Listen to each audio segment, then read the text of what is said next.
Good morning. What's going on, my people? Today is a great day, May 19th, 2022, and I am on my cool down of today's hour and 30-minute run, almost back to the car. And I just want to share with you guys something that just happened not too long ago. I am not one who takes delight in too many reptiles, and I run often in this park, and I know that beyond what I can see out here in these woods, especially as winter is behind us and we're approaching summer in full force, that the possibility is there that there are little sliding, slithery, slimy creatures out here that I cannot see. And I like it like that. I don't want to be seeing them. But guess what? Your boy just saw a snake. That's right.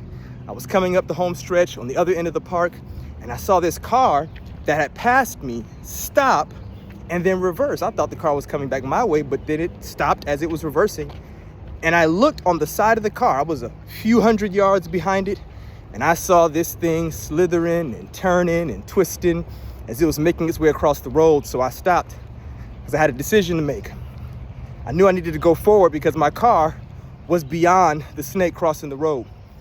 And at first, because of where it was, I said, man, this thing is in my way. I don't want to keep running down the road and get too close to it, provoke it, or anything like that. And what was so interesting, this happened because of where the snake was located. I stopped where I was, thinking that my only option was to wait for it to pass. You know what? What was on each side of the road?